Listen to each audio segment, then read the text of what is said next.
Dominant Protector. Credit to the author. 6,661-70. Ang mga pangalan po na nandito ay galing sa mga name generator. Kung meron man pagkakatulad sa mga pangalan ng tao o lugar at pangyayari, ito ay tunay na hindi sinasadya.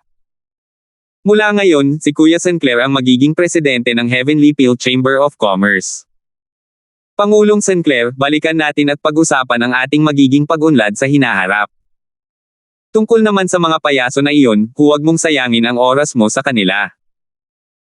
Ngumiti si Terence at ikinuyom ang kanyang mga kamay kay Wanye bago sinenyasan sina Shenjin at Ivan na maghanda ng umalis. Noon pa man ay ipinagmamalaki na ni Dado ang pagiging kalmado, ngunit ngayon, bigla siyang nag-init ng ulo at hindi niya maiwasang sumugod patungo kay Ivan, ang kanyang mga mata ay nagpapakita ng bakas ng kasamaan.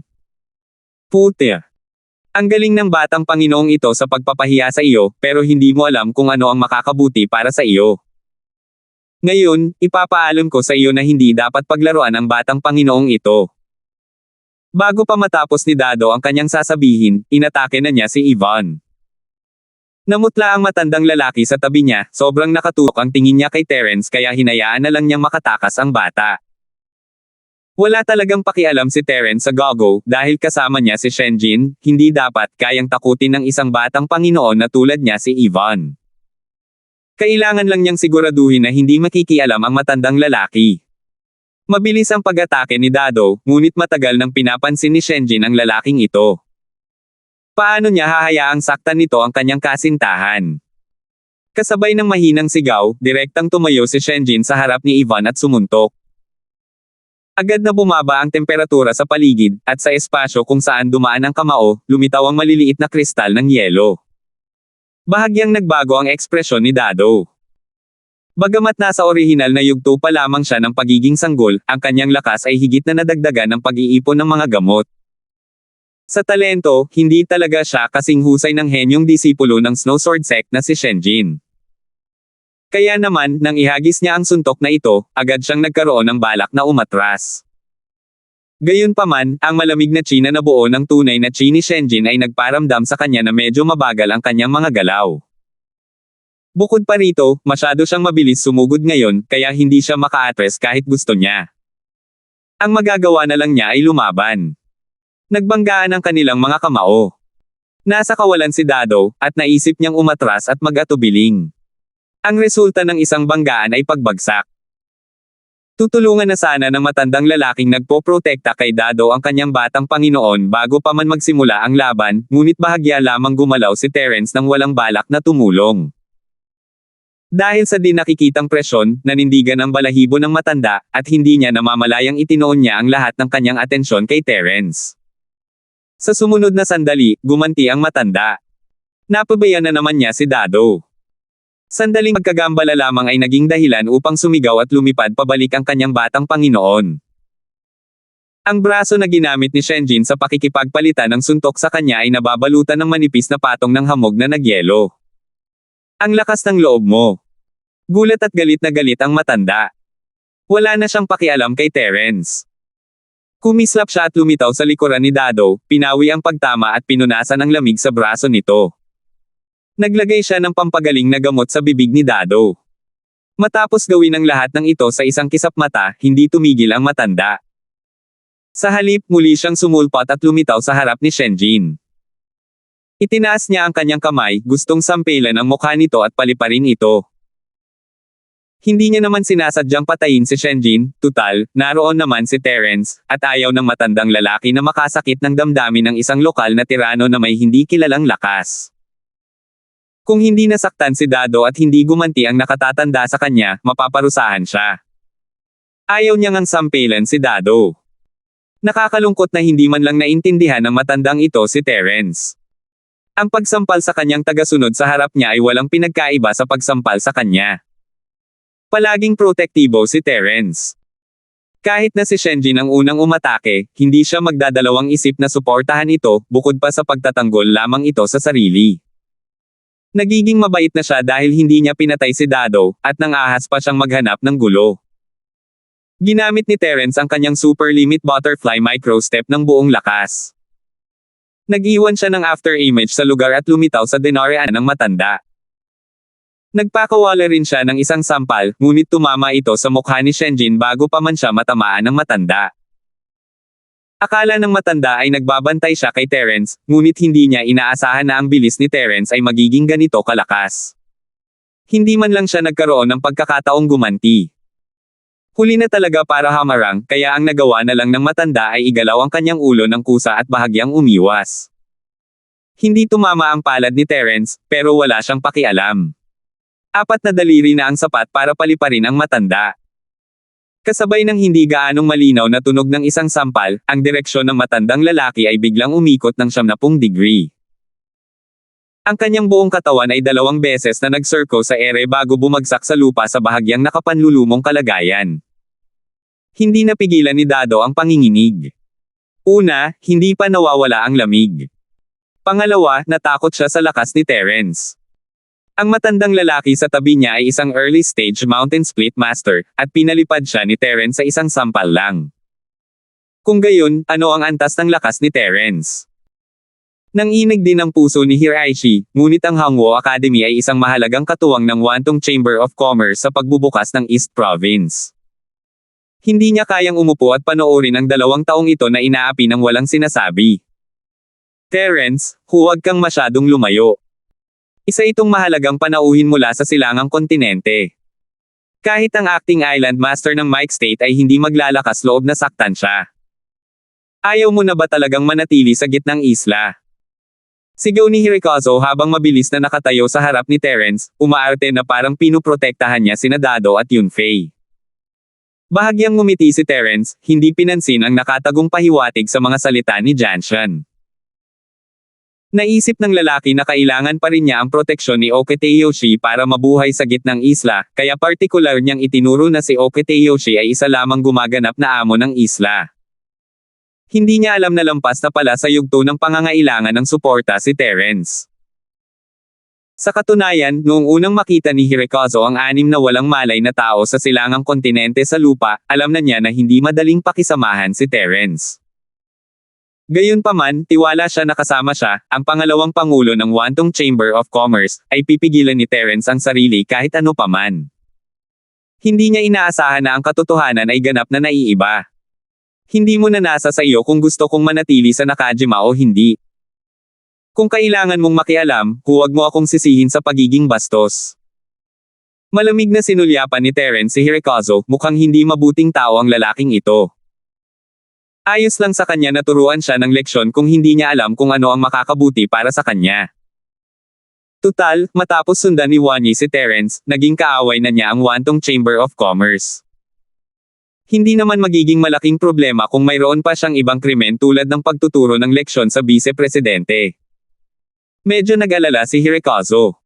Gayunpaman, sa ilalim ng ganitong mga pangyayari, tiyak na hindi siya maaaring umatras. Kung hindi, dito matatapos ang kooperasyon sa Hangwo Academy. Sina Terence at Dado ang iba pa ay ating makagalang-galang na panauhin.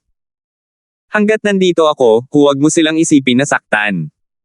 Ibinuko ni Shinobu Hiraishi ang kanyang mga braso at nagsalita ng may katwiran. Gayunpaman, wala siyang tiwala sa sarili. Kahit anong tingnan, matigas lang ang ulo niya.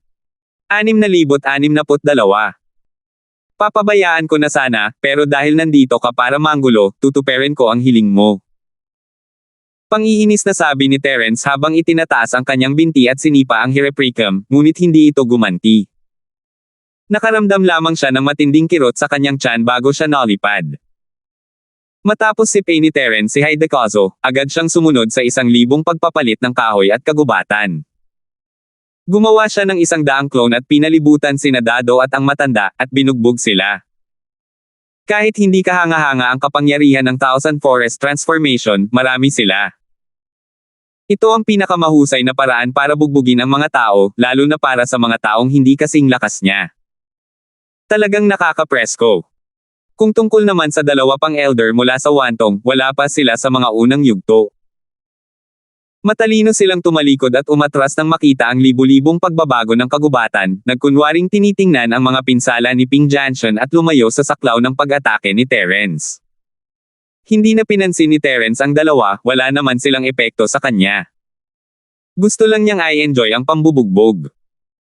Kawawang Dado at ang matandang lalaki, nakaharap nila ang daan-daang clone ni Terence, at kahit anong pilit nilang ipagtanggol, tinamaan pa rin sila ng mga kamao at binti mula sa lahat ng direksyon.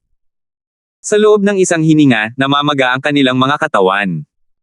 Sa katunayan, sa lakas ng matanda, ang libong pagbabago ng kagubatang kahoy ay hindi gaanong magagamit, ngunit nang unang dumating si Terence, medyo nakonsensya na ang matanda. Pagkatapos, sinampal siya palayo, na naging dahilan upang mas matakot siya kay Terence. Lubos siyang napigilan ng libong pagbabago ng kagubatang kahoy, at ang kanyang pagganap ay hindi gaanong mas mahusay kaysa kay Dado, isang baguhang soul cultivator. Mabuti na lang at walang intensyon si Terence na patayin sila, kaya nagawa ni Dado at Yunfei na mapanatili ang kanilang buhay. Hindi ganoon kalakas ang libu-libong pagbabago ng kahoy at kagubatan, ngunit medyo mahina pa rin ito. Maaaring mahirap patayin ang isang mountain split stage cultivator, ngunit sapat na ito upang patayin ang isang bagong panganak na soul cultivator tulad ni Dado. Nang makitang halos namamaga na ang dalawa, ikinumpas ni Terence ang kanyang kamay at pinaalis ang lahat ng kanyang mga clone. Tiningnan niya ang dalawang hindi makilalang katawan sa lupa at sinabing, "Tandaan mo, ang bumugbog sa iyo ay si Terence mula sa Heavenly Elixir Pavilion. Kung mayroon kang anumang sama ng loob, hanapin mo ako, aagawin kita anumang oras. Huwag mong makuha ang maling tao." Pagkatapos niyang magsalita, walang pakialam niyang sinulyapan ang tatlong tao sa wantong Chamber of Commerce na hindi kalayuan. Sinabi niya ito para marinig nila, kung sakaling hindi matuwa ang mga lalaking ito at maghayganti sa mga taong nakapaligid sa kanya. Hindi na nga matukoy ni Dado at ng iba pa ang pagkakaiba ng mga mata at ilong, natural lang na hindi nila masagot si Terence. Galit naman si Hidekazu, pero alam niyang alam ng isang matalinong tao kung kailan dapat umatras. Sumanghel siya at hindi nagsalita. "Tara na." Tumalikod si Terence at sinenyasan si Wani, ang kanyang anak na babae, at si Shenjin bago umalis. Kailangan niyang isipin ang makalangit na elixir ng Chamber of Commerce. Mayroon na siyang ideyang ito, ngunit ngayong mayroon na siyang Wani, kinailangan niyang isipin kung paano ito gagamitin. Ang kasalukuyang Skypill Pavilion ay walang pamilihan para sa mga low-level na tableta dahil sa automatikong alchemy furnace ng sikat na sekta ng medisina. Mahal ang mga high-level na tableta, at limitado lamang ang bilang ng mga ito. Hindi ito maaaring ibenta bilang mga regular na produkto, kaya kinailangan itong magbago. Tungkol naman sa mga produkto matapos maitatag ang Chamber of Commerce, may ilang ideya si Terence. Bukod sa kanyang mga tableta, maaari ring gamitin ang wormhole ng Central. Dahil maaari silang magbenta ng mga karaniwang produkto, maaari rin itong ibenta ni Terence. Ang wormhole ay pinagsasaluhan ng magkabilang panig, at napakalaki ng pamilihan. Naisip niya na hindi masyadong mag-aalangan ang Central. Tungkol naman sa mga detalye, kailangan niyang kontaken ang secular na mundo pagbalik niya. Nabanggit na niya ito kina Celestino at kapatid na si Darwin, kaya mas madali na itong gawin ngayon. Ang problema lang ay kung nasaan si Jenny. Kung makakabalik lang siya sa tamang panahon, perpekto sana iyon.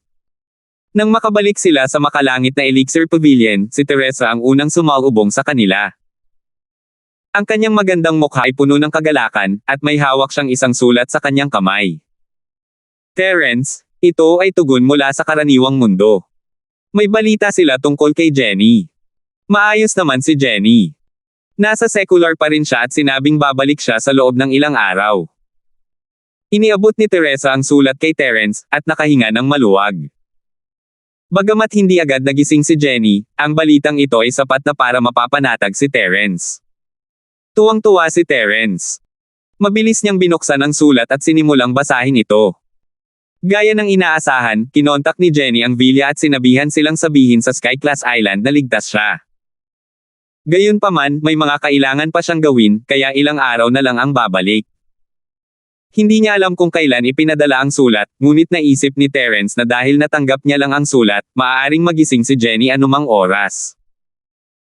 Wala siyang oras para patahimikin sina Wani at ang iba pa, sinabihan niya lamang silang maging pamilyar sa Heavenly Pill Pavilion bago umakyat sa itaas para bisitahin si Jenny.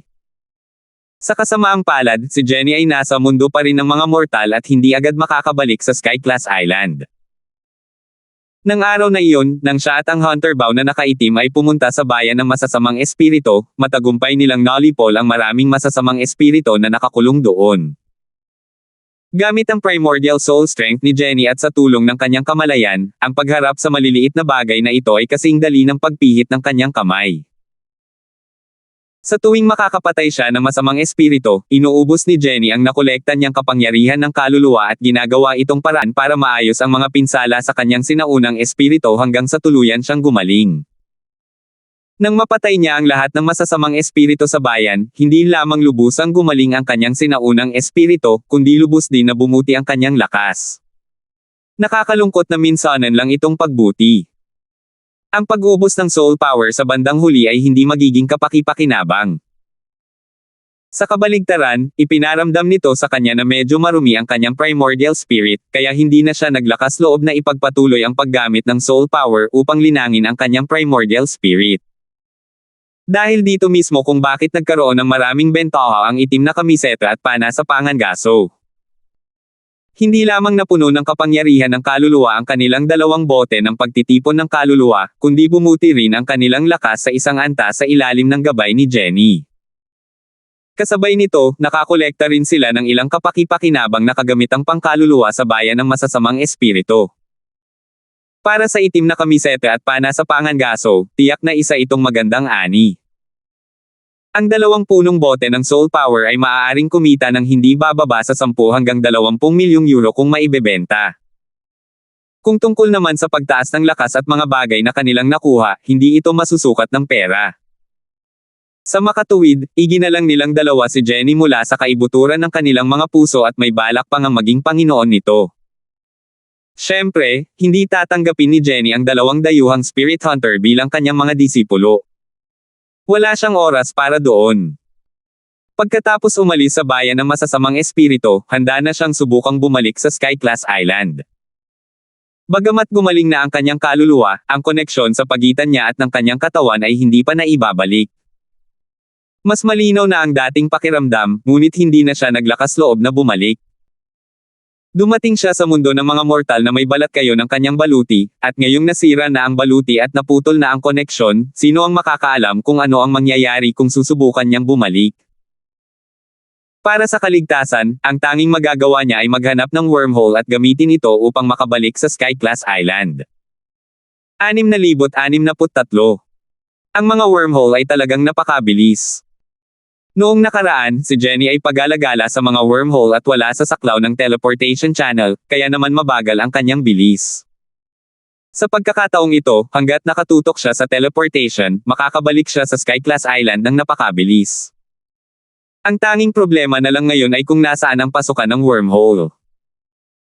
Ang paghahanap ng pasukan sa mga wormhole sa Europa ay parang paghahanap ng karayom sa tumpok ng dayami. Walang ibang magawa si Jenny kundi ang bumalik muna sa China. Ang pinakaligtas na paraan ay ang pumasok mula sa pangunahing pasukan na kontrolado ng Central Control Center. Hindi na kailangang gamitin ni Jenny ang kanyang sinaunang espiritu para dahan-daang tumawid sa dagat. Maaari na lang siyang magtago sa eroplano at sumakay pabalik sa probinsya. Kapag narating na niya ang isang kalapit na lungsod, magiging napakadali na lang. Sinabi niyang babalik siya agad sa Sky Class Island noong nakaraan, kaya wala na siyang planong bumalik sa villa ngayon. Malamang nag-aalala si Terence sa kanya matapos ang matagal na pananatili sa Common World, kaya dumiretso siya sa pasukan ng wormhole. Napakadali ng primordial spirit state. Napakadali lang ang palihim na pagpasok sa isang lugar nang hindi natutuklasan. Madaling natagpuan ni Jenny ang pasukan ng wormhole at kita niya ang kapatid na si Darwin na nag-uutos sa mga tao na magdala ng maraming kalakal mula sa secular na mundo patungo sa isla na may malalangit na antas. Mukhang handa na ang kapatid ni Terence na bigyan sila ng sarili nilang gamot, gamit ang mga produkto ng Common World para labanan ang Central Chamber of Commerce at basagin ang kanilang monopolyo. Napatawa si Jenny. Naisip niya na magandang ideya ito. Sa kasamaang palad, ang kasunduan sa Central ay 1 taon lamang. Sa panahong ito, kailangan niyang humanap ng paraan para mapag-aralan ng mabuti ang wormhole at makahanap ng isang independent tunnel para maiwasan ang labis na pagdepende sa wormhole sa sentro sa hinaharap. Sa simula, gusto sana ni Jenny na magpakita at bumati kay Kuya Darwin, ngunit maraming tao sa paligid ng wormhole. Bagamat karamihan sa kanila ay mga taong natagpuan niya, ang ilan sa kanila ay inilagay dito upang bantayan si Kuya Darwin. Upang maiwasan ang anumang komplikasyon, sa wakas ay pinigilan ni Jenny ang kanyang mga iniisip at sinamantala ang puwang upang tahimik na pumasok sa wormhole. Pagpasok pa lang niya sa wormhole, ang kanyang incorporeal primordial spirit ay nagkahiwa-hiwalay din at naging mga particle at lumipad patungo sa kabilang dulo ng napakabilis. Ito ay mahigit 100 beses na mas mabilis kaysa sa dating bilis ng paggala ni Jenny. Gayunpaman, pagpasok niya sa lagusan, napagtanto ni Jenny na may mali. Hindi lang siya ang may mga partikulo ng kaluluwa. Lahat ng mga partikulo sa lagusan ay mabilis na gumagalaw ng hindi nakikialam sa isa't isa, at hindi nila natatamaan ang mga partikulo ng kaluluwa niya. Gayunpaman, isa sa mga partikulo ang hindi gumagalaw sa lagusan, nakaharang lamang sa kanyang dinadaanan. Mula sa bowlang iyon ng mga partikulo, bahagyang naramdaman ni Jenny ang pagbabago-bago ng kanyang sinaunang espiritu. Ang pagbabagong ito ay napakalakas, ngunit nagpapakita rin ito ng isang pakiramdam ng kahinaan, na medyo kakaiba. Dumaan ang mga particle ng item sa mga particle ng walang anumang epekto, ngunit nang makalapit ang essence soul particle ni Jenny, biglang sumabog ang hindi gumagalaw na particle at sumiksik kay Jenny. Ang dalawang primordial spirit ay kumawala sa teleportation tunnel ng wormhole at gumulong-gulong sa wormhole space sa gilid, na inilantad ang primordial spirit body ni Jenny. Hindi naman masama ang lakas ng kaluluwa ng batang babaeng ito. Hindi ako makapaniwala na makakahanap ako ng ganito kagaling na tonic dito. Magpakabait ka at hayaan mo akong pagsamahin ito para hindi ako magdusa. Isa pang ulo ang lumitaw sa balikat ng primordial spirit ni Jenny. Ito ay si Bartolo, na nawala sa mini-teleportation formation sa Skyclass Island. Akala ni Terence ay napatay na siya ng teleportation formation, ngunit ang 10,000 taong pagong na ito ay talagang matapang. Hindi siya namatay dahil doon, at lumitaw sa wormhole tunnel. Sa katunayan, naguguluhan si Bartolo kung bakit siya nandito rin, ngunit isa na itong biyaya ang makatakas mula kay Terence. Wala siyang pakialam kung nasaan siya. Matagal na siyang nasa wormhole, pero ayaw pa niyang umalis agad.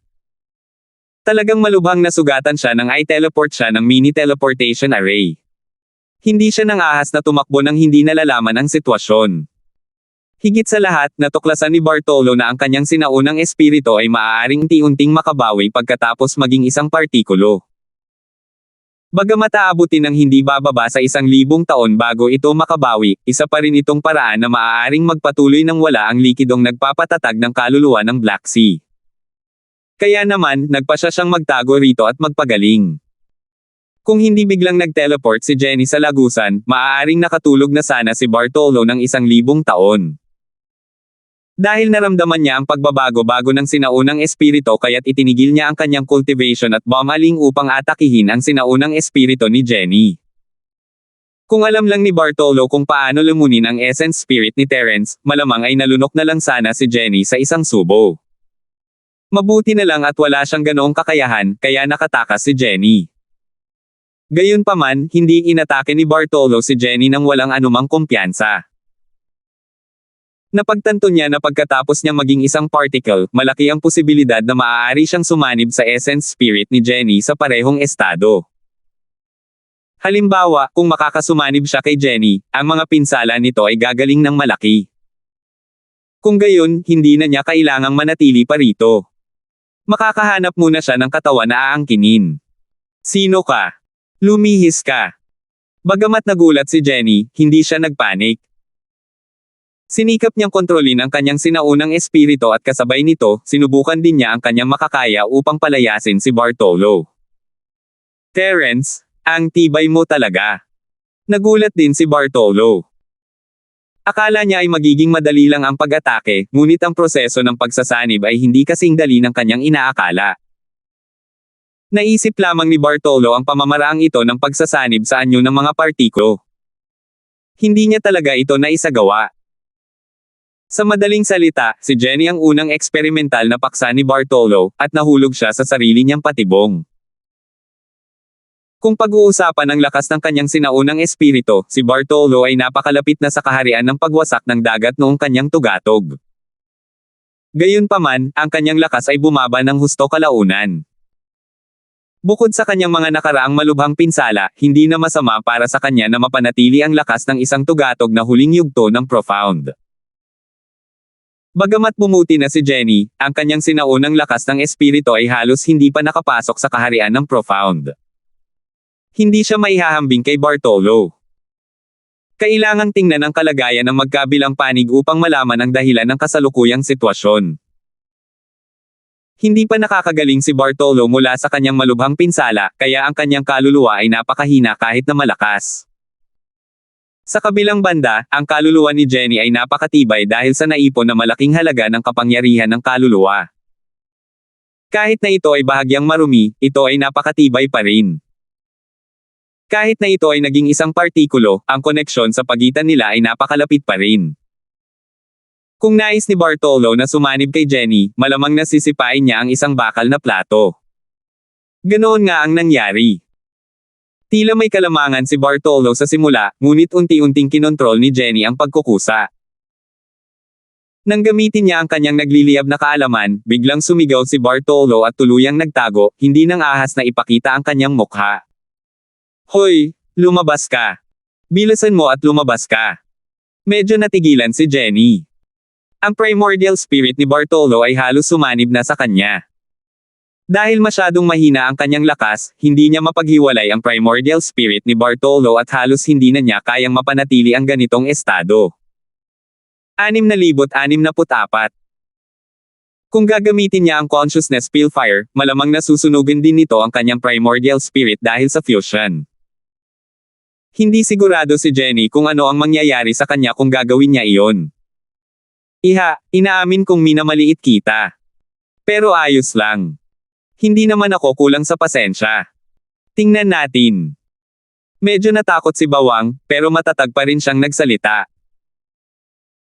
Bagamat tila nasa kawalan siya ngayon, naniniwala si Bartolo na hanggat ang primordial spirit ni Jenny ay babalik sa pagiging mga partikulo, magkakaroon siya ng pagkakataong magpatuloy sa pagsasama sa primordial spirit nito. Sa paglipas ng panahon, ang kondisyon ni Bartolo ay bubuti ng bubuti, at ang bilis ng pagsasanib ay natural na magiging mas mabilis. Biglang tumahimik si Jenny. Hindi niya mapaghiwalay ang nakakainis na B** star na ito ng ilang sandali, kaya ang tanging paraan ay pigilan ito sa patuloy na pakikisalamuha sa kanyang primordial spirit. Kaya, ang tanging magagawa niya ay panatilihin ang kanyang primordial spirit state. Tila huli na ang lahat para bumalik sa Sky Class Island, at kung babalik siya ng ganito, maaaring sakupin ng walang hiyang ito ang kanyang katawan. Pinag-isipan ito ni Jenny ng ilang sandali, at pagkatapos ay tumalikod at lumipad pabalik. Hindi niya kayang sumugal, kaya nagpasya siyang bumalik sa mundo ng mga mortal at manatili doon ng ilang sandali. Mas mabagal pa ang galaw ng primordial spirit body sa wormhole space, pero walang ibang pagpipilian si Jenny. Tiyak na hindi na siya babalik sa kanyang particle form ngayon. Mabuti na lang at sandali lang ang teleportation. Umabot ng mahigit 10 minuto ang primordial spirit body bago siya tuluyang nakabalik sa pasukan. Marami pa ring mga bitek na nakapalibot sa pinakamatatag na labasan. Sa pagkakataong ito, walang ibang magawa si Jenny kundi ang lumabas mula sa gitnang labasan. Kung dadaan siya sa iba pang mga bitek sa kanyang primordial spirit form, maaaring magdulot siya ng maraming hindi kinakailangang pinsala. Kung sasamantalahin ng bastardo ang pagkakataong umatake, mapapahamak si Jenny. Hipag Jenny. Kalalabas lang ng primordial spirit ni Jenny mula sa wormhole nang marinig niya ang bulalas ni Kuya Darwin. Hindi niya maiwasang mapait na ngumiti. Mabuti na lang at tahimik siyang pumasok ngayon lang. Kung hindi, mahirap ipaliwanag kung bakit siya basta na lang pumasok at saka lang lumabas. Kapatid na Darwin, tayo ba ang gagamit ng wormhole ngayon? Ngumiti si Jenny at binati siya, casual na nag-iimbento ng mga walang kabuluhang chismis. Oo, paano ka nakalabas sa wormhole? Nag-aalala talaga si Boss Terence nitong mga nakaraang araw. Nabalitaan ko lang na nandito ka na pala kanina. Hindi napila ni Darwin bro na magtanong ng mahina. Naalala niya na hindi pala ito magandang lugar para mag-usap kaya mabilis siyang lumingon at yumuko kay Jenny. Umalis muna tayo sa lugar na ito. Sa tingin mo ba ayos lang na bumalik sa villa? Oo, babalik muna ako sa villa. Pakiusap, magpadala kayo ng tao para pabolaikan ako. Hindi tumayo si Jenny sa seremonya. Kailangan pa rin niyang pigilan si Bartolo sa kanyang sinaunang espiritu at hindi maaaring magambala. Sino ang pinapadala mo? Sasamahan kita agad. Hindi nang ahas na magpaliban si Brother Darwin. Pagkatapos niyang magsalita sa mahinang boses, inakay niya si Jenny palayo sa lugar na ito.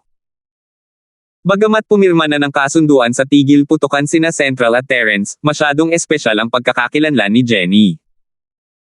Bumalik na si Terence sa Sky Class Island, at hindi naglakas loob ang kapatid ni Darwin na hayaan siyang manatili rito. Kung may mangyari, maaaring iwasan ng Central ang lahat ng responsibilidad. Di nagtagal, isinakay niya si Jenny sa isang helikopter at umalis.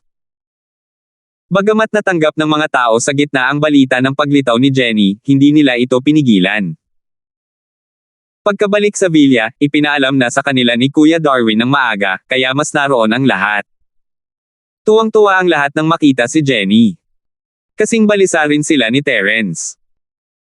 Bagamat natanggap na nila ang balita na maayos na ang kalagayan nito, mas mabuting makita na lang nila ito ng personal. Matapos batiin ni Jenny ang lahat, wala na siyang sinabi pa. Dahil sa lakas ng kanyang sinunang espiritu, mahirap pa rin para sa kanya na supulan si Bartolo ng matagal. Lalo na dahil sa problema sa pagsasanib, hindi niya magamit ang kanyang malay na apoy laban dito. Ang dahilan kung bakit nagmadali si Jenny papunta sa villa ay para tumawag sa telepono. Para sa isang itim na kamiseta at ang pana para sa pangangaso. Bago umalis ng Europa, hindi naisip ni Jenny na hingin ang kanilang mga numero ng telepono dahil hindi naman kailangan. Hindi pa natatanggal ang mga marka ng espiritual na pandama sa kanilang dalawa. Kung gusto niya silang hanapin, mararamdaman niya ang mga ito basta't naglalakad siya sa kanilang hanay ng mga aktibidad.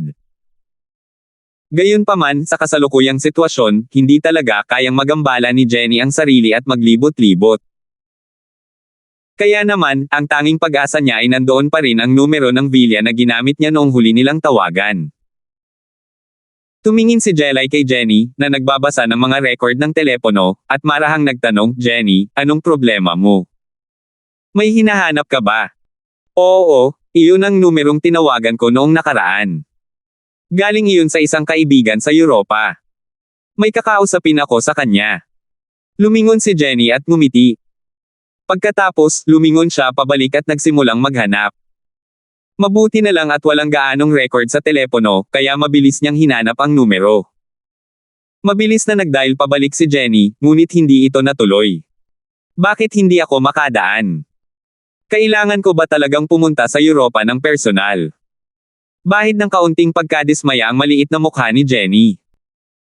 Ang dalawang spirit hunter, na nakaitim na damit at may pana sa pangangaso, ay maaaring may solusyon sa problema ng primordial spirit. Ito rin ang plano niya. Bagamat hindi karapat-dapat banggitin ang kanilang lakas, kakaiba ang pakiramdam nito sa aspetong ito. Ang Europa at Huaxia ay may dalawang magkaibang sistema ng paglilinang. Sa kasalukuyan, walang eksperto sa sinaunang espiritu na mas mahusay kaysa kay Jenny sa sekular na mundo. Ang tanging mga taong maaari niyang hingan ng tulong ay ang dalawang spirit hunter, na may itim na kamiseta. "Hinahanap mo ba ang kaibigan mong Europeo? Sino sila?" Nagtatakang tanong ni Jelay pagkatapos ibaba ni Jenny ang telepono. Hindi bumalik si Jenny sa Sky Class Island, kaya ano ang ginagawa niya sa lahat ng oras na ito? Maaari kayang palagi itong nasa Europa. Kung gayon, bakit siya lumabas mula sa wormhole ngayon? Nagtataka ang lahat sa mga tanong na ito, ngunit tila may iniisip si Jenny, kaya nahihiya silang magtanong ng direkta sa kanya. Dalawang mangangaso ng espiritu yan. Ang bote ng pangungulekta ng kaluluwa na ginamit natin noong nakaraan para gisingin si Terence ay galing sa kanila. Casual na paliwanag ni Jenny habang humarap sa laptop ni Chester at nagsimulang mag-type. Bilang isang makapangyarihang hacker, hindi imposible para sa kanya na mahanap ang isang telepono batay sa isang numero. Dahil hindi niya makontak ang telepono, ang kasalukuyang lokasyon lang ni Jenny ang natukoy muna. Kung may hinahanap ka sa Europa, pwede mong tawagan si Keman. Buffon, mas makakabuti kung hihingin mo sa kanya ang tulong mo sa paghahanap sa kanila. Siguro may kakilala si Keman na espesyal na grupo ng mga tao tulad ng mga spirit hunter. Sabi ni Jelay pagkatapos mag-isip. Maimpluwensya pa rin ang pamilyang Buffon sa Europa. Normal lang sa kanila na makilala ang isa o dalawang spirit hunter. Sa pamamagitan man ng kanilang family intelligence network o ng mga spirit hunter na kilala nila, tiyak na may resulta sa maikling panahon. 6,665. Tumango si Jenny, ngunit hindi tumigil ang kanyang mga daliri. Kung gayon ay kailangan kong abalahin si Ate Jelay para mahanap ang Keman na iyon. Ay lalak ko ang kanilang lokasyon at hihilingin sa kanyang mga tauhan na tulungan akong mahanap sila. Tama, Kuya Darwin, tulungan mo akong patuloy na tawagan ang numerong iyon at tingnan kung maaari itong direktang maikonekta. Pumayag sina Jelay at ang kapatid na si Darwin at nagsimulang tumawag.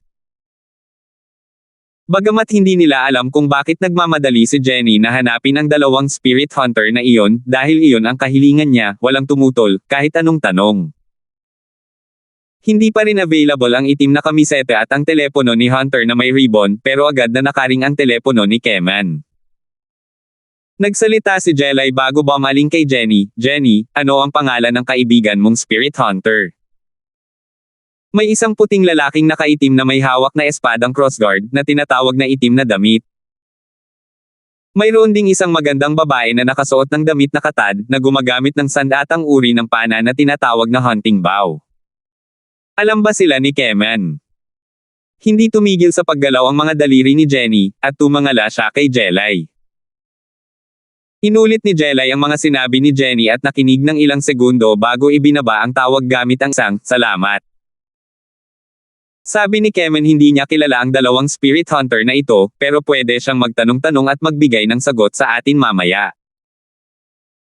Kung makukumpirma mo ang kanilang lokasyon, pwede siyang magpadala ng mga tao para hanapin sila, sabi ni Jelay habang nakatingin sa kanyang laptop.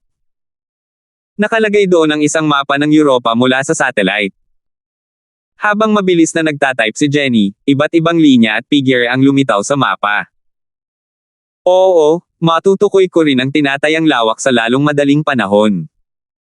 Pagkasabi ni Jenny, isang pulang tuldok ang lumitaw sa screen. Kasabay nito, lalong lumaki ang paligid. Makikita na nasa isang kagubatan sila. Nasa ganitong sitwasyon ba sila? Ipapatawag ko si Keman para tingnan sila. Hindi alam ni Jelay kung nasaan sila, pero nagdududa pa rin siya kung mahahanap sila ni Keman o hindi. Kung ito ay nasa isang lungsod o bayan na sakop ng impluwensya ng pamilyang Buffon, magiging napakadali para makahanap ng mga tao. Gayunpaman, ang kagubatang ito ay hindi lamang mararating ng mga Europeo, kundi napakalayo rin ito sa tahanan ni Keman. Kahit na magpadala pa sila ng mga tao roon, matatagalan pa rin ito. Ito ang posisyon nila mahigit 1 oras na ang nakalipas. Hindi ako sigurado kung nandoon pa sila, walang magawang sabi ni Jenny. Hanggang dito lang ang signal ng cellphone ng lalaking nakaitim na polo at ang signal nito. Nawala na sila ng signal 1 oras na ang nakalipas, kaya hindi nila ito makontak. Mula sa huling posisyon, hindi sila masyadong malayo sa bayan ng masasamang espiritu. Bumalik ba sila sa bayan ng masasamang espiritu para mag-explore pagkatapos umalis ni Jenny? Hindi dapat ganoon ang kaso. Ang mga bote ng pagtitipon ng kaluluwa sa kanilang mga kamay ay puno na ng soul power. Walang dahilan para ipagpatuloy nila ang iba pang mga misyon bago ibenta ang soul power. Kinuha ni Jelay ang kanyang telepono at tatawagan na sana si Keman. Gaano man kaliit ang posibilidad, kailangan niyang hikayatin ito na magpadala ng isang tao para hanapin siya.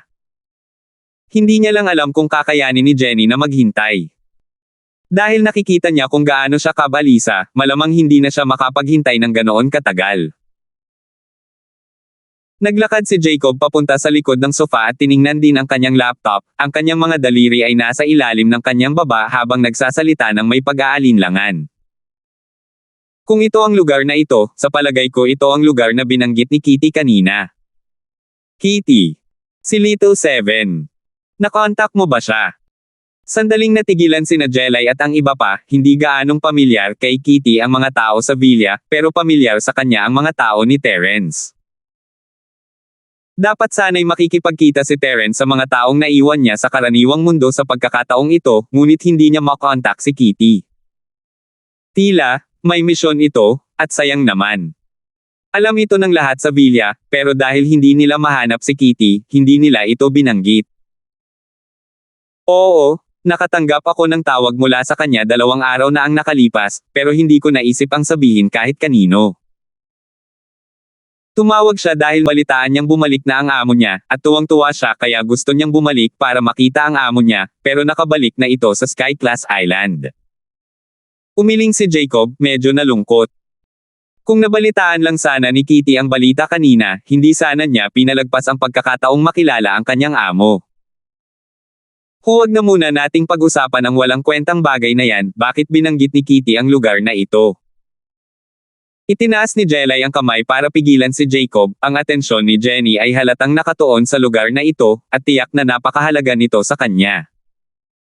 Sinabi sa akin ni Kitty na may misyon siya sa lugar na ito, at mahigit 1 taon na siyang naroon.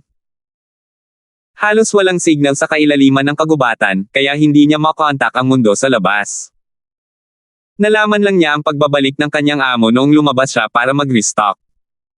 Siguro mas mabilis kung hihingi siya ng tulong.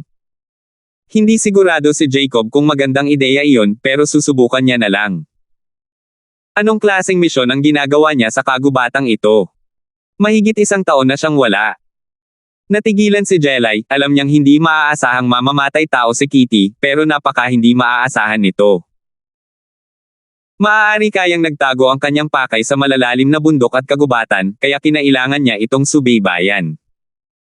Kahit na ganoon nga, pagkatapos ng mahigit 1 taon. Siguradong naging isang savage na siya. Hindi talaga palabas ang pasensya ng babaeng ito. Tawagin muna natin ang 7, talagang nagmamalasakit sa kanya ang kapatid ni Terence, at sasabihin ko sa kanya ang tungkol dito pagbalik ko sa Tianjia Island. Ngumiti si Jenny, magandang bagay ang mabalitaan si Kitty. Tungkol naman sa itim na kamiseta at pana para sa pangangaso, nagpasya si Jenny na pumunta mismo sa Europa, mas mabilis silang mahanap sa ganoong paraan. Nasa kagubatan din si Kitty, at mapanganib iyon. Ang bayan ng mga masasamang espiritu ay nasa gilid lamang ng kagubatan, at wala ni isang senyales sa kailaliman ng kagubatan. Sino ang mag-aakala kung may mas malalakas na masasamang espiritu? Hindi na nag-aksaya ng oras si Jacob at tinawagan ang numero ni Kitty, agad na sinagot ang tawag. Tila wala pa siya sa kalaliman ng kagubatan. Kinuha ni Jenny ang telepono at nakangiting sinabi, Kitty. Ako si Jenny. Jenny. Hindi ka pa bumabalik sa Sky Class Island. Nandito na ba ang kuya mo? Natuwa si Kitty nang marinig na si Jenny pala iyon, alam niyang magkasama sina Terence at Jenny sa Common World. Pero sinabi ni Jacob na bumalik na si Terence sa Sky Class Island, at medyo kinabahan siya dahil doon. Alam ni Jenny na ang Kuya Yi na tinutukoy niya ay si Terence. Ngumiti siya, hindi, bumalik na si Terence sa Sky Class Island. Tumatawag siya para itanong kung nasa kagubatan ka pa rin. Bumalik na ba talaga si Kuya? Bakit hindi niya ako hinintay? Bumantong hininga si Kitty sa pagkadismaya. Nandito pa rin ako. May kailangan ka ba sa akin? 666. Aba, narito ang bagay na iyon. Naghahanap ako ng 2 kaibigan. Nandito rin sila sa lugar na iyon. Hindi ko alam kung nakita mo na sila dati. Ang isa sa kanila ay isang puting lalaking nakaitim na may espadang crossguard bilang sandata, at ang isa naman ay isang magandang babaeng nakadamit na katad na may pana at palaso. Maikling inilarawan ni Jenny ang kasuotan ng 2, wala nang gaanong pag-asa, ngunit maaaring nakita na sila ni Kitty dati. Hindi ko pa nakikita ang 2 taong nabanggit mo dati, pero mas marami ang mga taong palaipat-lipat nitong 2 araw. Karamihan sa kanila ay mga Europeo. Parang may lumitaw sa kagubatan. Mahigit 1 taon na, kung hindi ko pa rin siya mahanap, mamamatay ako sa hingal. Medyo madaldal si Kitty ngayon, marahil dahil magkasamang bumalik sa karaniwang mundo sina Jenny at Terence. Natawa si Jenny sa sarili niya, nakilala na niya si Kitty dati, pero hindi naman talaga sila ganoon kalapit. Akala niya noon ay astig siya, pero sa tingin niya ay hindi sila magkakasundo ng ganito sa pagkakataong ito. Hahanapin ko ang dalawa kong kaibigan, pero hindi ako pamilyar sa lugar na iyon. Maaari mo ba akong isama para hanapin sila? Hindi naman talaga kailangan ni Jenny ng kahit sino para magsama sa kanya. Hanggat malapit siya sa lugar kung saan naroon ang mga itim na damit at iba pa, mararamdaman niya ang kanyang espiritual na marka. Sinabi lang niya iyon para hintayin siya ni Kitty, may nangyayari sa lugar na iyon, at mapanganib para kay Kitty na pumasok ng mag-isa. Mas ligtas kung siya ang kasama niya dahil maaari niyang kunin ang kanyang itim na damit at yumuko habang papunta. Naiintindihan ko. Sige, kailan ka pupunta rito? Saan tayo magkikita? Agad na pagsang-ayon ni Kitty, at pagkatapos ay kinausap niya si Jenny kung saan tayo magkikita. Matapos magkasundo, handa nang umalis si Jenny. Bagamat ayaw niyang maglakbay ng malayo, tila wala na siyang ibang magagawa kundi ang umalis sa pagkakataong ito. Bukod sa mga spirit hunter, hindi na talaga niya alam kung sino pa ang hihinga ng tulong. Ang lakas ng mga tao sa villa ay nasa tuktok ng sekular na mundo, ngunit kung pag-uusapan ang sinaunang espiritu, mas mababa sila sa kanya. Jenny, sasama ako sa iyo. Kung mayroon man, makakatulong ako. Nag-aalala si Jelay para kay Jenny, at nagalok na sumama sa kanya. Pinag-isipan ito ni Jenny, at hindi tinanggihan ang alok. Kailangan niyang ito ng lahat ng kanyang lakas sa pagsugpo sa soul fusion ni Bartolo, at malaking tulong si Jelay. Kung tungkol naman sa iba, kinailangan pa rin nilang manatili rito para bantayan ang villa. Kahit gusto pa nilang sumunod, hindi ito papayagan ni Jenny. Pagkatapos ng isang simpleng pamamaalam, nilisan nina Jenny at Jelay ang villa at tumungo sa paliparan, kung saan sila nagpabok ng maliit na eroplano papuntang Europa. Sa sandaling ito, nadama ni Jenny na dapat siyang gumawa ng mas maraming flying saucer. Kung mayroon siyang mas maraming flying saucer, mas madali sana ang paglalakbay sa pagitan ng mga kontinente. Kinabukasan, dumating ang dalawa sa tagpuan, naghihintay na roon si Kitty. Parang mga bulaklak ang ngiti ng tatlong babae dahil kay Terence, at mukhang malapit na malapit sila sa isa't isa.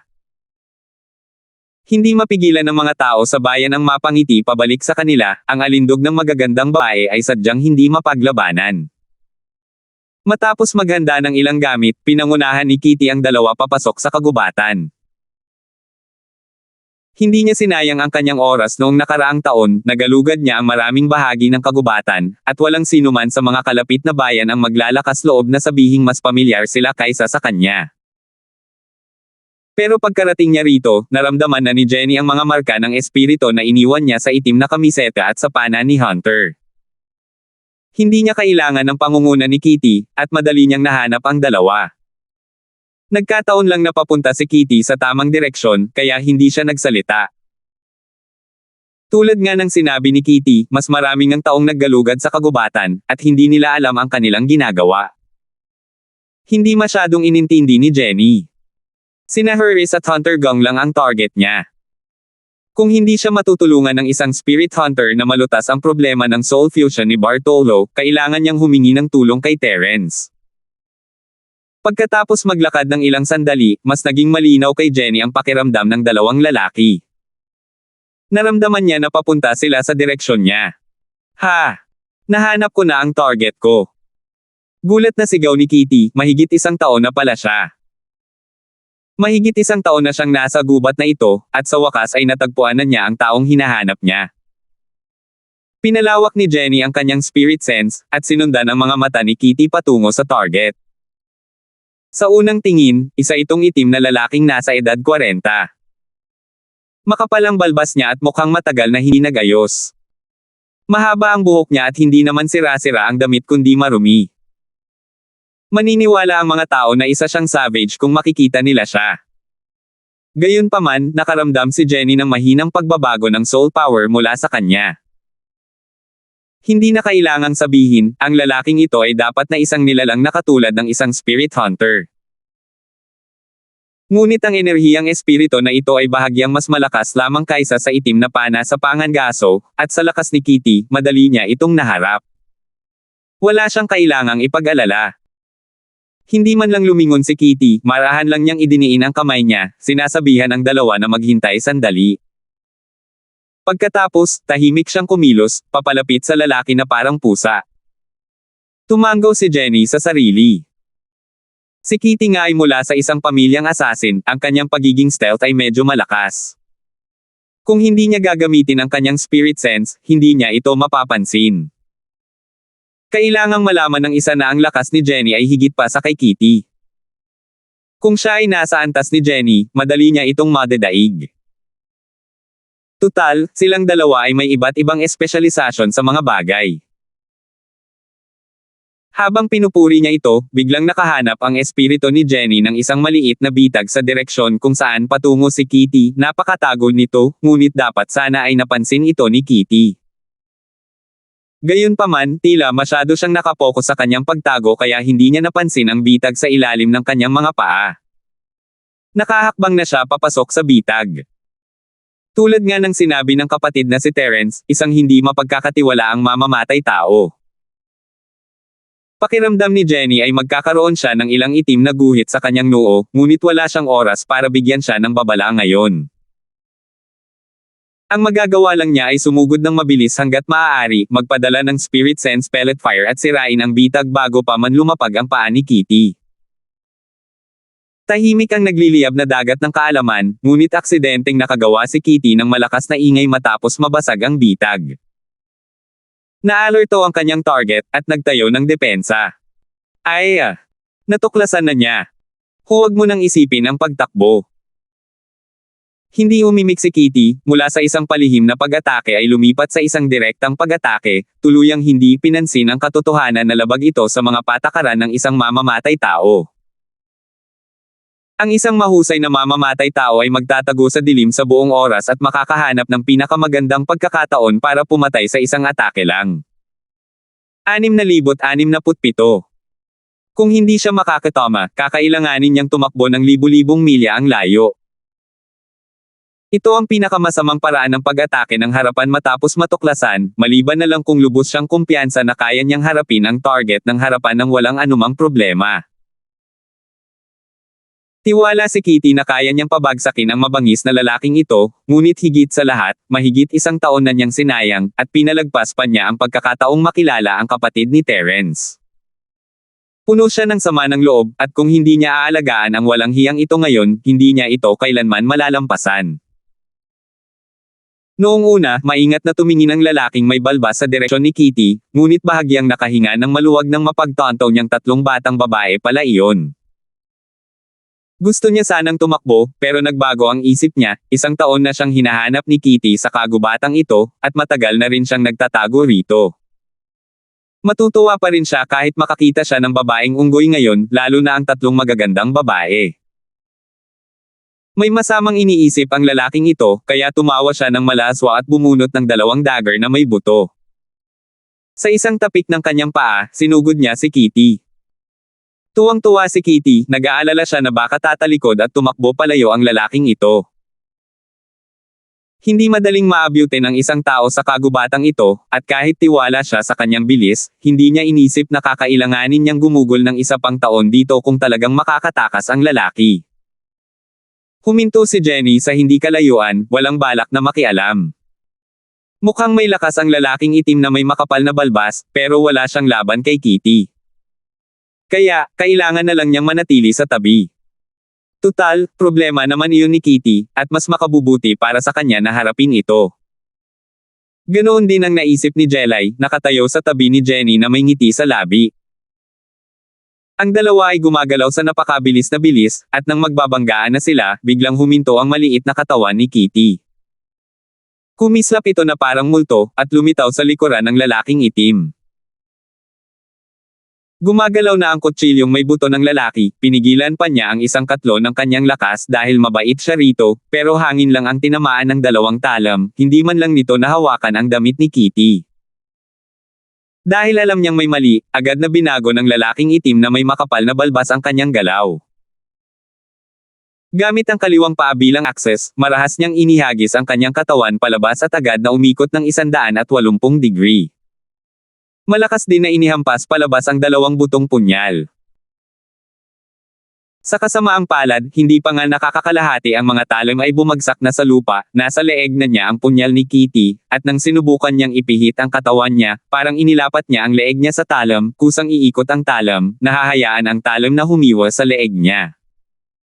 Kumurap si Kitty, pipilitin niya sana siyang sagutin ang dalawang tanong, pero ito ay pagpapakamatay. Napakaiyakin ng lalaking ito. Patay na siya. Medyo nagulat si Kitty, mahigit 1 taon na niyang hinahanap ang lalaking may balbas na ito, at napatay lang ito sa isang galaw lang. Kung ikukumpara sa proseso, napakasimple lang ng katapusan. Hindi nakapunta sina Jenny at Jelay sa trail nitong nakaraang taon, kaya hindi nila lubos na naintindihan ang nararamdaman ni Kitty. Patay na rin naman ang lalaking may balbas, at wala nang dahilan para manatili pa siya rito, maaari na silang magkasamang umalis sa lugar na ito kapag nakakita na sila ng itim na kamiseta at ribbon. Umiling si Kitty, ito ang target na hinahabol niya ng mahigit 1 taon, kung tutuusin, at ang pagpatay dito ay nagparamdam sa kanya ng kaunting kawalan. Siyempre, ang pakiramdam na iyon ay mabilis na napalitan ng saya ng pagkumpleto ng misyon, tuwang-tuwa siya sa ideyang aalis na siya sa lugar na ito. Kinuha niya ang kanyang telepono at kinuha na ng ilang litrato ang katawan ng lalaking may balbas bilang patunay ng pagkumpleto ng kanyang misyon. Kinuha niya ang isang hikaw mula sa tainga ng lalaki, na isa ring uri ng ebidensya. Ang banal na pandama ni Jenny ay lumaganap sa lalaking may balbas, at gaya ng inaasahan, nakakita siya ng isang bote ng pagtitipon ng kaluluwa. Kahit na hindi siya isang spirit hunter, tiyak na isa siyang taong may malaking kinalaman sa kanila. Kitty, may maliit na bote ang lalaking ito sa bulsa. Magandang bagay yan, pwede mo yang itago. Hindi napigilan ni Jenny na ipaalala kay Kitty matapos makitang hindi na nito itutuloy ang pagkolekta ng mga nasamsam. Ang bote ng pagtitipon ng kaluluwa ay talagang isang magandang bagay. Kung hindi niya ito dadalhin, makikinabang lamang ito sa iba. Bukod dito, ang bote ng pagtitipon ng kaluluwa ng lalaking may balbas na ito ay naglalaman ng halos 70% ng kanyang kapangyarihang kaluluwa. Itinaas ni Kitty ang kanyang ulo para tingnan si Jenny, alam niyang siya ang pumatay sa lalaki, kaya wala sa plano ni Jenny na hatiin ang nasamsam. Isang palakaibigang paalala lang ang ibinibigay niya rito. Dahil sinabi ni Jenny na maganda ang laman nito, hindi na nakipagtalo si Kitty. Binuklat niya ang supot at hinanap ang bote, at inilagay ito sa kanyang maliit na supot. Bukod sa bote na nagtitipon ng kaluluwa, wala nang ibang mahalaga ang lalaking may balbas.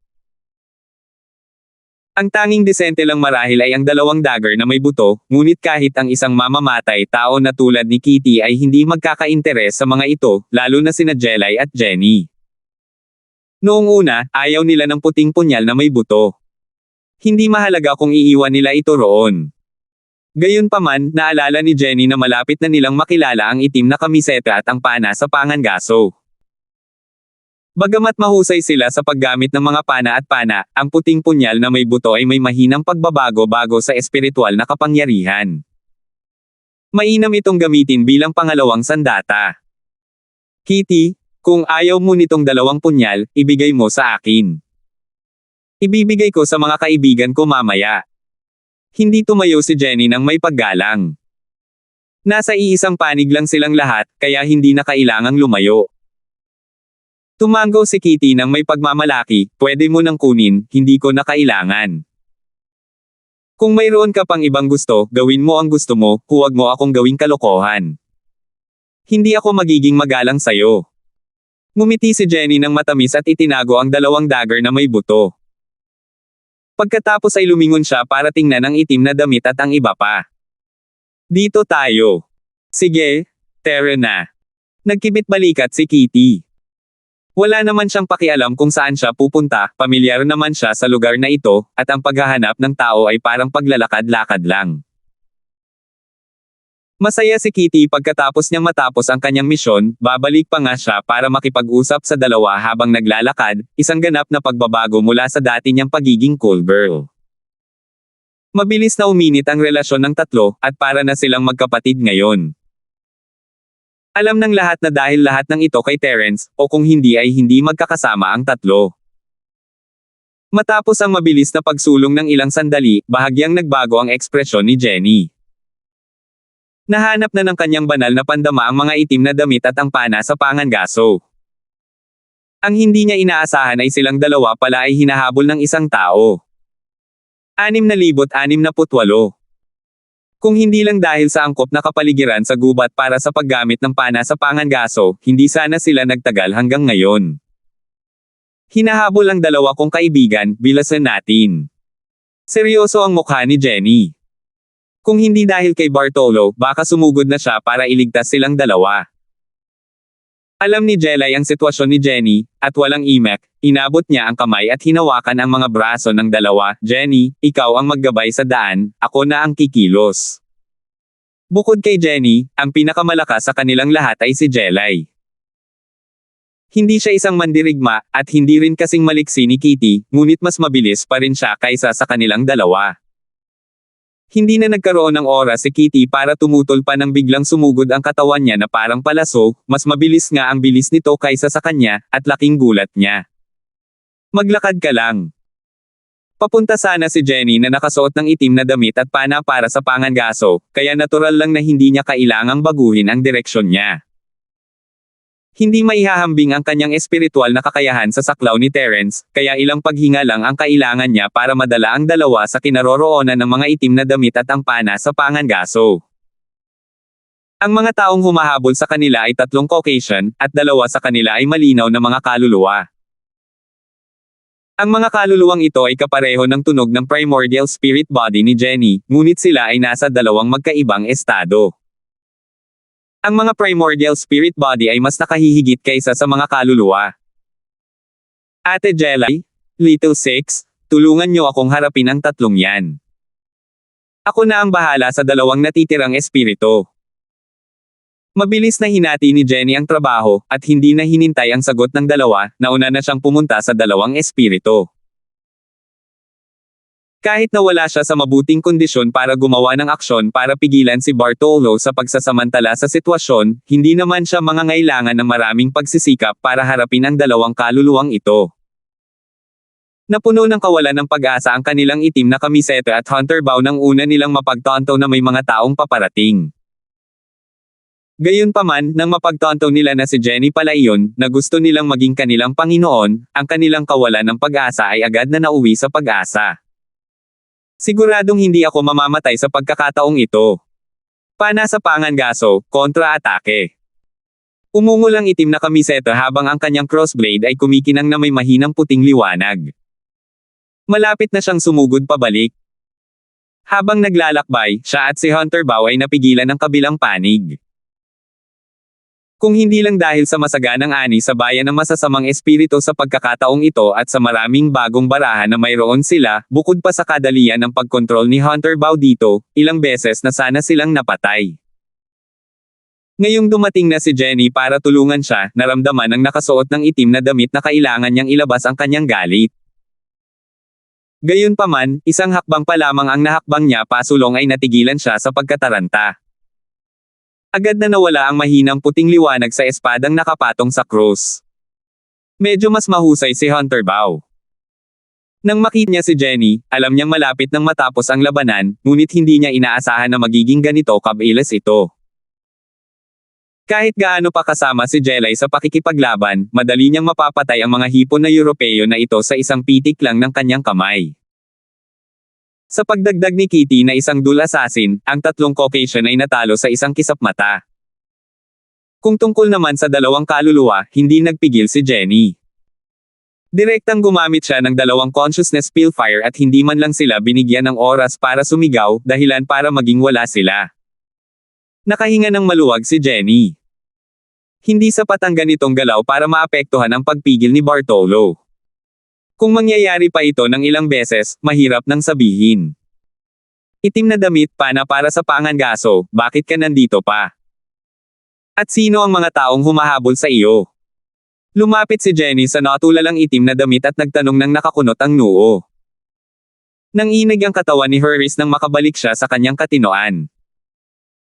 Mabilis siyang yumuko ng bahagya at sinabi ng may malaking paggalang, "Guruhan, salamat sa pagliligtas ng buhay ko at ng mga pana sa pangangaso. Hindi mo ako guro. Tawagin mo na lang akong Jenny." Medyo walang magawa si Jenny. Nasabi na niya ito ng ilang beses, pero tila wala itong silbi. "Sige, guruhan." Magalang pa ring sumang-ayon ang lalaking nakaitim. Gusto talaga siyang sipay ni Jenny hanggang mamatay. Hindi ba siya nakakaintindi ng lengguwahe ng tao, o inisip ba niyang multo ito, kaya ayaw niyang mag-abala pa sa mga kalokohan? "Guruhan, kaibigan mo ba itong dalawa?" Itinabi ni Hunter Bao ang kanyang pana at tumakbo palapit para magalang na batiin sila, hindi nakalimutang pasalamatan sina Jelay at Kitty. Parehong nahalata ni Kitty na may itim na kamisete na sina Jelay at Kitty ay mga masters din, ngunit kung pag-uusapan ang lakas, maaaring mas mahina sila ng kaunti kaysa kay Jenny. Sa katunayan, hindi nila mahalata, ngunit ang una nilang impresyon ay si Jenny ang pinakamagaling. Oo, ito si Jelay, at ito si Kitty. Sila ang mga kapatid ko. Itinuro ni Jenny ang dalawang babae at ipinakilala sila. Tungkol naman sa itim na kamiseta at pana sa pangangaso, natural na alam nilang dalawa kung sino, kaya tinatimad silang magsalita pa. Matapos silang magpalitan ng ilang simpleng salita, agad na dumiretso si Jenny sa punto at sinabing, "Bumalik ako sa pagkakataong ito para magtanong kung maaari kang tumulong. Guro, kung may kailangan ka, sabihin mo lang sa amin."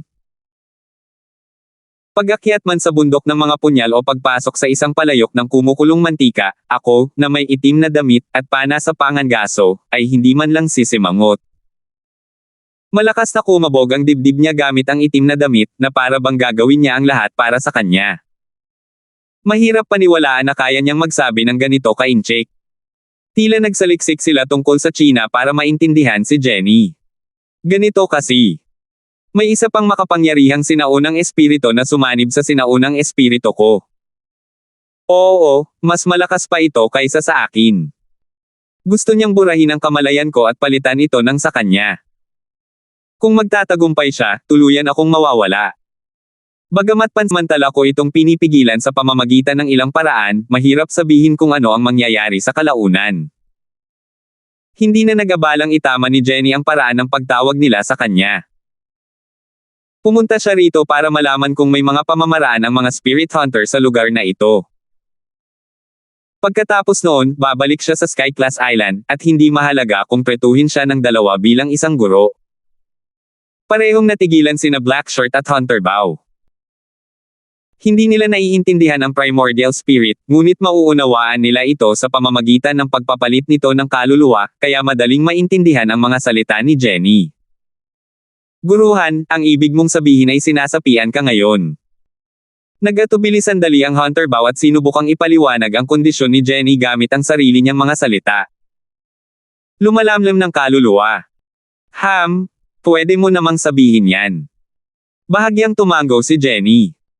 Bagamat hindi niya alam kung ano ang pag-aari ng espirito, mula sa literal na kahulugan, ito ay katulad ng pag-aari. Ngayon, ang pinag-aagawan ay ang sinaunang espirito, hindi ang pisikal na katawan, kaya ang pag-aari ng espirito ay isang angkop na termino. Guruhan, talagang kahanga-hanga ka. Kaya mo pang pigilan ang proseso ng paglamo ng kaluluwa. Nabigla ang nakaitim na damit. Hinanap niya ang mahiwagang silangan. Ano man ang mangyari, gusto niyang bumalik sa China kasama si Jenny at Magli nang bago bumalik. 6,669. Hindi maintindihan ni Jenny kung bakit kahanga-hanga na ang kanyang kaluluwa ay napigilan, ngunit kung iisiping mabuti, kung hindi dahil sa nagliliyab na dagat ng kaalaman, talagang kayang-kaya ni Bartolo na burahin ng tuluyan ang kanyang kamalayan at pagsamahin ang kanyang sinaunang espirito bilang pandagdag. Kung ganoon, talagang kahanga-hanga ito. Guruhan, pagdating sa isang soul devouring, ang resulta ay karaniwang agad. Ito ay maaaring tagumpay o pagkabigo. Hindi pa nangyari ang isang sitwasyon kung saan ang isang makapangyarihang soul devourer ay napigilan at ang proseso ay nahinto, maikling paliwanag ni Hunter Bao, pagkatapos ay kumunat ang kanyang magagandang kilay at nagsimulang mag-isip. Pana sa Pangangaso, may naisip ka bang paraan para matulungan ako? Tiningnan ni Jenny ang pana sa Pangangaso, na may kaunting pag-asa. Bahagyang tumango si Hunter Bao, pagkatapos ay nagpalitan ng tingin gamit ang itim na kamiseta bago sinabing, Guruhan, masyado kang malakas. Baka hindi natin matulungan ang isang kaluluwang mas malakas kaysa sa iyo. May paraan ka ba? Hindi mahalaga, sabihin mo lang sa akin kung magagamit mo ito o hindi, ako ang bahala. Tumilapon sa tuwa ang puso ni Jenny. Hanggat kaya niyang ihiwalay si Bartolo sa kanya, handa niyang tanggapin ang katotohanan na ang kanyang sinaunang espiritu ay malubhang na pinsala. Kung tungkol naman sa pagkakaiba ng isang espiritong katawan at isang sinaunang espiritong katawan, hindi na kailangang ipaliwanag pa ito ngayon. Gayunpaman, maaaring hindi nila ito maintindihan kahit ipaliwanag niya pa ito, kaya mas maginhawa para sa kanila na intindihin ito sa ganitong paraan. Kami, mga Spirit Hunter, ay may teknik na espesyal na ginagamit upang paghiwalayin ang dalawang soul bodies. Ang teknik na ito ay tinatawag na soul extraction at soul lock. Nangangailangan ito ng 6 na Spirit Hunter upang bumuo ng isang hexagram at sabay na atakihin ang soul body sa gitna. Doon lamang ito maaaring paghiwalayin. Nakakunot pa rin ang noo ng Hunting Bao habang dahan-daang ipinapaliwanag ang alam niyang paraan. Dahil masyadong malakas ang lakas ni Jenny, ang pana sa Pangangaso at ang iba pa ay hindi man lang makaisip ng isang espiritong katawan na mas malakas kaysa sa kanya. Sa makatuwid, walang paraan upang kumpirmahin kung epektibo ang pamamaraan ng pagkuha ng kaluluwa at paglock ng kaluluwa. Kailangan mo ba ng 6 na Spirit Hunter? Bahagyang nagulat si Jenny. Nang marinig niya ang bilang ng mga Spirit Hunter na kailangan, agad siyang nakaramdam ng kaunting depresyon. Dalawa lang ang tao na may itim na kamiseta at Hunter Bao, kaya hindi man lang nila ito masubukan. Kahit maraming Spirit Hunter sa Europa, hindi madaling mahanap silang lahat sa maikling panahon. Mga Spirit Hunter ba ang tatlong yan? Biglang itinuro ni Kitty ang tatlong walang malay na Caucasian na nasa lupa. Kung mga Spirit Hunter din sila, isa na lang ang kailangan nilang hanapin. Tila mas maraming tao sa lugar na ito nitong mga nakaraang araw, at marahil ay madali lang makahanap ng isa o dalawang Spirit Hunter. Hindi sila mga Spirit Hunter, kundi mga masasamang espiritu. Sila ay masasamang tao na nagsasanay ng masasamang espiritu para umatake. Sinulyapan ni Blackshirt ang tatlong taong nasa lupa ng may pandidiri. Kung wala si Jenny at ang iba rito, papatayin na sana niya sila. Bagamat mga masasamang espiritu sila, kung makokontrol mo sila, magagawa mo silang mga Spirit Hunter na kayang kumuha at magsara ng kaluluwa. Tutal, ang esensya ng mga masasamang espiritu ay katulad ng sa mga Spirit Hunter. Nagatubili sandali si Hunter Bao bago nagbigay ng magandang mungkahi. Hindi niya gustong pabayaan silang tatlo ng basta-basta, pero pwede niya itong baliwalain para matulungan si Jenny. Kung tungkol sa kung kaya niya silang kontrolin, hindi nag-aalala si Hunter Bao. Bukod kay Jenny, ang dalawa pang magagandang babae ay makapangyarihan din ng higit sa inaasahan. Wala silang magiging problema sa pagharap sa tatlong masasamang espiritong warlock. Hindi nagsalita si Kitty, at sa isang iglap, nasa tabi na niya ang tatlo.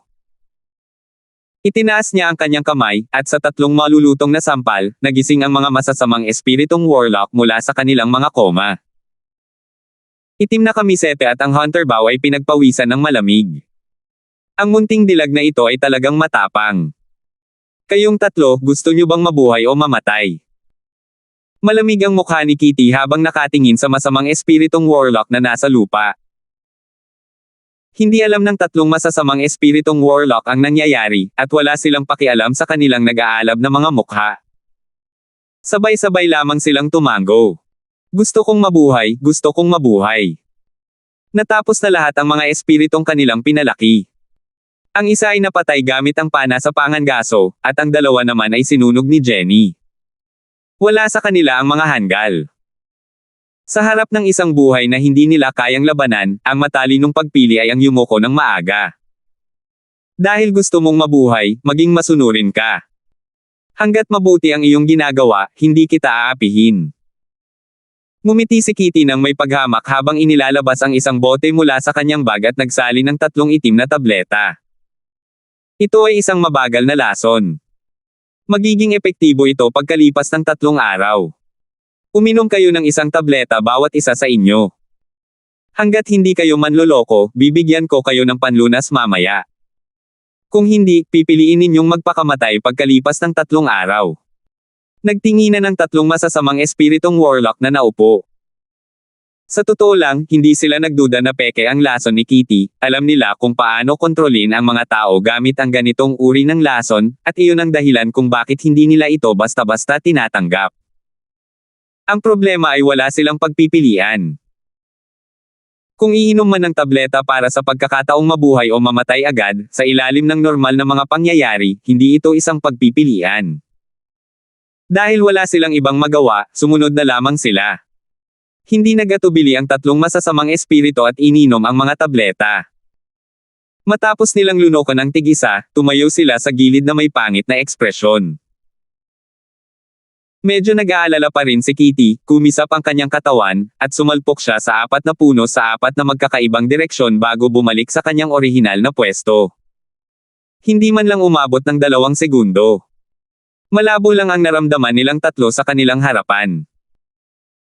Pagkatapos, nakita nila 4 na malalaking puno sa kanilang paligid na sabay-sabay na nabali at natamba kasabay ng isang dagandong. Ang mga hiwa ay kasing kinis ng salamin. Talagang nahati sila sa 2. Subukan niyong tumakbo kung gusto niyo, maliban na lang kung kaya niyong linisin ang mga sarili ninyo at isipin niyong mas mabilis kayong tumakbo kaysa sa amin, malamig na babala ni Kitty habang iniikot niya ang punyal sa kamay niya at naglaho. Sino ang nakakaalam kung saan niya ito ilalagay? Hindi kami maglalakas loob. Hindi kami, tiyak na hindi kami tatakbo.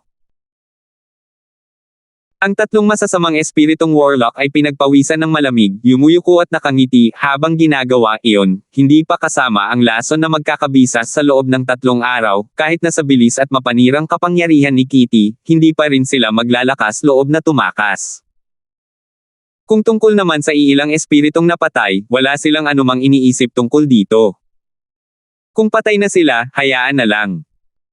Kung aalagaan pa nila sila kalaunan, kung gusto nilang maghayganti, ililibing na lang sila kasama ng mga espiritu.